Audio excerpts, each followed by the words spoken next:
सबक था। 5.5 महीने उस मुर्शिद के घर पे मैं रहा। उसने एक ही बात समझाई कि आज़म हारता उस वक़्त है जब वो हार मान जाता है। जिस तरह अली ज़फ़र साहब ने कहा कि ये सारी डिस्क्वालिफिकेशन, टार्चर, जेलें, FIRs, ये हमें हकीकी आज़ादी से नहीं रोक सकती।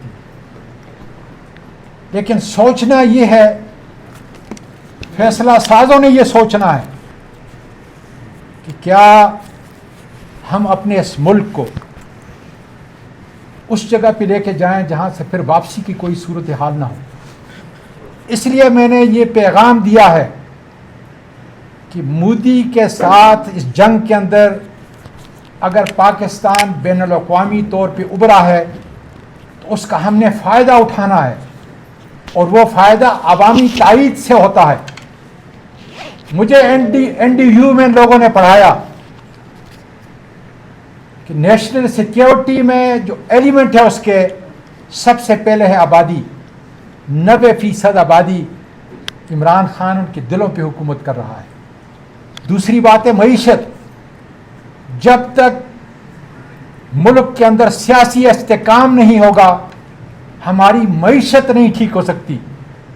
इसलिए नेशनल सिक्योरिटी के मसाइल को हल करने के लिए ज़रूरी है कि इस खित्ते में उस लीडर को, अवामी ताहीद के लीडर को आज़ाद किया जाए, उसके साथ इंसाफ किया जाए, उसकी अहलिया के साथ इंसाफ किया जाए।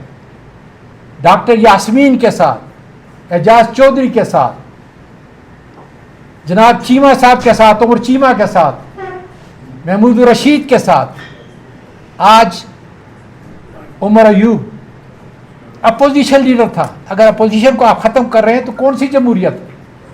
आज शिबली फराज अपोजिशन लीडर है सेनेट के अंदर, कितना बड़ा कद है। लेकिन अगर आप उसको डिस्क्वालीफाई करते हैं इस भोंडे तरीके से, तो आप क्या तोको करते हैं? अहमद बचर साहब पंजाब से, उसके साथ 4 MPO को आप डिस्क्वालीफाई करते हैं। उमर अयूब के साथ 10 हमारे MNAs को डिस्क्वालीफाई करते हैं। ये अच्छा मैसेज नहीं है। खुदारा इस मुल्क में जमहूरियत की असास के लिए, कानून की हुक्मरानी के लिए, आइन की हुक्मरानी के लिए हम सबको इकट्ठा होकर अपने उस लीडर को बाइज्जत तौर पर अपने साथ लाना होगा, तभी पाकिस्तान आगे बढ़ेगा। हमारे लिए बड़े इंटरनेशनल चैलेंजेस हैं, इस खत्ते के अंदर चैलेंजेस हैं, उसको हल करने का वाहिद तरीका इमरान खान हमारे दरमियान में होगा, तो इंशाअल्लाह ताला मेरा पाकिस्तान आगे बढ़ेगा। बहुत शुक्रिया। अच्छा सर, 5 अगस्त के हवाले से बताइएगा। सॉरी, 5 अगस्त को तो हो गया अभी एक बिल्कुल, मैं हाउस के अंदर मौका नहीं मिला। जिस तरह ये छुई में अपोजिशन थी, वैसी ये छुई हुई हुकूमत भी है। इतने इनके अंदर इतना थोड़ा सा भी सब्र नहीं है, और सारी चीज़ों पर ये कब्जा चाहते हैं, और अवाम कहीं और वोट देता है और ये काबज़ होके बैठे हैं। आज जो ये हुआ है, जो सेनेटर शिबली फराज जो कि leader of the opposition senate में, और सेनेटर एजाज चौधरी, और वहाँ पर नेशनल असम्बली में उमर अयूब साहब, इसी तरह पंजाब असम्बली में अपोजिशन लीडर बचर साहब, और हमारी रिकॉर्ड खवातीन जिनको सजाएं दी गई, ये अनप्रेसिडेंटेड है। इतनी बड़ी तादाद में खवातीन को किसी पार्टी की सजाएं दी गई हों, और जिस पॉलिटिकल विक्टिमाइजेशन के इमरान खान को निशाना बनाया जा रहा है, ये कहां से शुरू हुआ? ये सारे लोग रिकॉर्ड वोट लेकर आए हैं अवाम के। आप चेक तो करें जरा, रिकॉर्ड चेक करें, कितने कितने वोट लिए इन्होंने। अवाम ने भरपूर तायद की है। और स्टार्ट कैसे हुआ? पहले तो एक चलती बलती उभरती हुई इकॉनमी जो है, उसके बावजूद इमरान खान को हुकूमत से हटाया गया। फिर रिकॉर्ड केसेस बनाए गए इमरान खान के ऊपर, डबल सेंचुरी, ये भी वर्ल्ड रिकॉर्ड है। एक आदमी को जिस तारीखी विक्टिमाइजेशन, पॉलिटिकल सियासी इंतकाम का निशाना बनाया गया, तारीख में किसी को नहीं बनाया गया जो इमरान खान को बनाया गया है।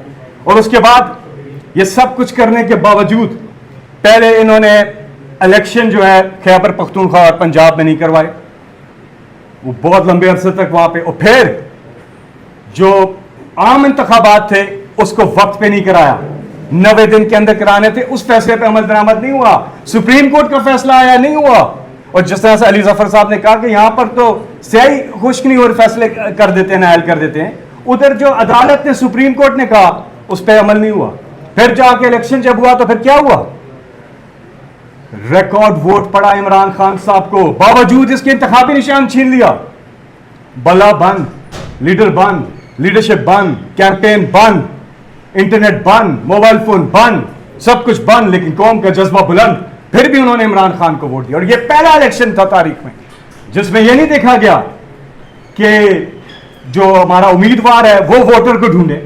यह पहला इलेक्शन था जिसमें वोटर ने उम्मीदवार को ढूंढा कि किस पे इमरान खान ने हाथ रखा है, रिकॉर्ड वोट लिए। उसके बाद फिर क्या हुआ, 180 सीटें जीती, 2/3 मेजॉरिटी, लेकिन फिर आगे रद्दबदल कर दिए नताइज, फॉर्म 47 और सारा कुछ। फिर क्या हुआ, रिजर्व सीट्स जो जायज बनती थी वो भी ले ली। और फिर आगे चलते हैं, आप देखते हैं कि बढ़ता क्या सिलसिला, और आज न्यायालयों और ये सजाएं, ना हक सजाओं का सिलसिला ना रुकने वाला चल रहा है, बेगुनाह लोग हैं, और इस सारे में निशाना इमरान खान है, बाकी तो बहाना है। निशाना इमरान खान है, उनकी फैमिली को जिनका सियासत से कोई ताल्लुक नहीं है, उनकी अहलिया बुशरा बीबी, उनकी बहनें जब वो जाती हैं मिलने के लिए, वहां पर मुलाकात भी कराई जाती, और वो गर्मी में इतनी उधर बाहर बैठी होती। नेशनल हीरो है पाकिस्तान के Imran Khan, living legend, national icon, जिसने हमेशा हर मैदान में पाकिस्तान के परचम को सर बुलंद किया।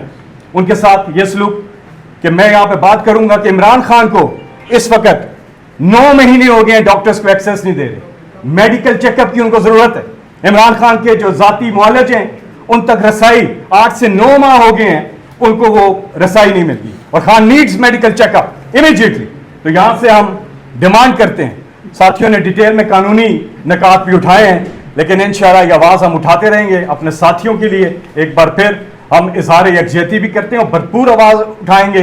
ये जो नाहक सजाएं हो रही हैं, हमारे सेनेटर शिबली फराज इस हाउस की अगर बात करूं, और एजाज चौधरी साहब, शुक्रिया। अली जफर साहब और आजम खान साहब, तो मेरा सवाल आपसे है कि 14 अगस्त को क्या करने जा रहे हैं तहरीक इंसाफ? कि देखें, 14 अगस्त को हमने जिस तरह इमरान खान साहब ने हिदायत दी है, हम एहतजाज करेंगे और हम जश्न में भी शामिल होंगे, और अपने जो हमारे हकूक़ हैं पूरे पाकिस्तानियों के, उनके हक़ की बात करेंगे। क्या अंदाज क्या होगा सर?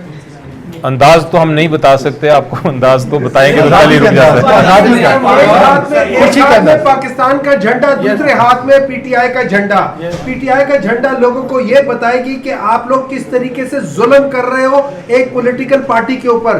पाकिस्तान का झंडा यह बताएगी कि हम एक्चुअली आजाद हैं, लेकिन पीटीआई का झंडा यह बता रही होगी आप किस तरीके से इस आजाद कौम को एक्चुअली मजलूम बना रहे हो। Thank you sir.